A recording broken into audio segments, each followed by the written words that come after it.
Oh, that's a bit. Yeah, good evening, everybody. For Monday, the 26th of June, the longest day. So, yeah, thank you for sort of letting me reorganise it. We did actually have some mist on Saturday, which did cause a bit of problem. So I was glad that we did move it on today because the day we got ahead looks absolutely fantastic. So, cold front sort of just moving throughout the evening. I think it's actually just gone through or is just in the process of going through. We just had a few showers down here and leaving with it a more fresh, more westerly flow across the country with the temperatures reducing and the skies clearing.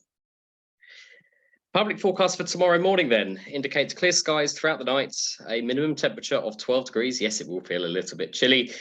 And looking at that, a bright start to the morning with cloud bubbling up sort of midway during the day. And it should be nice and soarable as well from the looks of it from mid-morning onwards. Visibility, pleased to say, looks relatively good, 30 kilometres it says in there. Surface winds of sort of 8 to 10 knots, but I'll come on to the fact that the wind will be slightly stronger at height a little bit later on. You can see those temperatures here. And yeah, it is going to feel chilly and it will be still reasonably humid, but not quite as humid as it's felt in previous nights with sort of dew points sort of not far off the temperature value. 90% humidity is not particularly unusual at night, but we do have another challenge, which always generally happens at night and we don't see it during the day. And that's something called the nocturnal jet or the nighttime jets. Good little explanation there. All that warm air that is rising up from the ground, it's going to inform an inversion. Now, that inversion means there's going to be quite a difference between the wind speed on the ground and the wind speed higher up. Generally, when we go flying in the morning on a regular day, the inversion's already warmed up and we're getting ready for convection. But from the looks of it, tomorrow we will have some strong winds at about 500 to 1,000 feet from about 4 o'clock in the morning onwards. So what does that mean? Well, let's just have a look. First of all, the ballooning forecast. The ballooning forecast is probably the best forecast I have available at this time of the day. And looking at this, you can see surface wind on the ground, sort of 8 gusting 18 by 500 feet, you're at 18 knots, 1,000 feet, 23. And you can see here, 25 knots potentially at sort of, this is UTC, by the way, so 4 or 5 o'clock in the morning. We are looking at sort of 25 knots at flying heights, whilst being on the ground at 8 knots.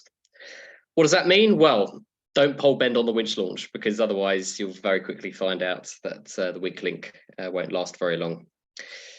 But as you can see, temperatures will start to rise, and as will the wind start to drop as that inversion gets warmed out. And probably by sort of 6, 7 o'clock in the morning, you can see that wind is a lot more moderated, below 20 knots. We can see that a little bit more widely on the, again, the ballooning forecasts aviation readouts, which shows, yeah, 1,000 feet, 290 at 19. So a little bit northwesterly in the wind, west on the ground. So not too much to worry about, but just that slight caveat that you don't want to pull back too hard on the winch launch in the first initial stages. And as well as you come down on the approach, making sure that you've got plenty of airspeed to get back through that wind gradient. But yeah, it's nothing that you haven't done before. It's just, it's a bit deceiving when we get these sort of weather conditions where it's calm on the ground and a bit windy at height. Not really too much to say in terms of METARs and TAFs. Obviously, well, you can look out the window now and see what's going on. It's going to clear up. It's going to dry up. A few showers just locally at the moment. And yeah, 10 knots at the moment from the southwest, but it's going more westerly through the night. No real significant weather.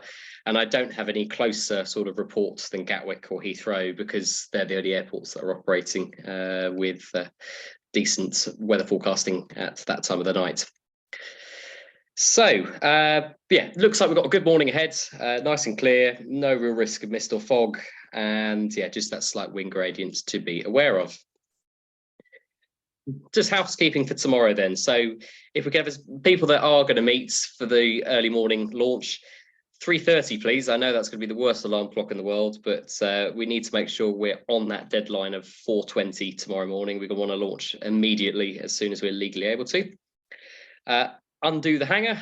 Security teams are aware that you're going to be on site, so don't worry, you won't set off any alarms. And de-ice to be done in the hangar under the floodlights. Obviously, humidity still is high. It's going to be about 89, 90%. So that means that we could still get misting canopies. I've got a load of microfiber cloths available. So we shouldn't have too much issue. It's normally the first half hour. You just have to be careful closing the canopy. I've already mentioned the wind gradient. And finally, fatigue. Even I will be going for a break tomorrow. I'll be handing over to another team for part of the day. So if you could make sure that you're not planning to sort of fly from dawn till dusk, and do just take a bit of time out, even that's just to lie down for a bit. I can tell you, you do not want to be on your feet for 18 hours doing this. It's great fun, but we've got to keep safe. First launch then, 4:20 in the morning. Last launch, 21:50, and there might be a little surprise at the end of tomorrow, which we're working on. For those who want to go power flying, not before 6 o'clock and not without speaking to me first. We got to keep the neighbours on side with this because we just keep very, very quiet throughout the morning.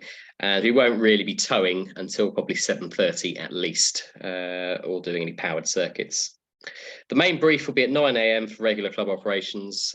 There are no jet movements first thing tomorrow morning, and I don't think there are any movements throughout the day either. There's probably likely to be a grid on 2-7 on the north side, and we should be able to remain on 2-7 all day.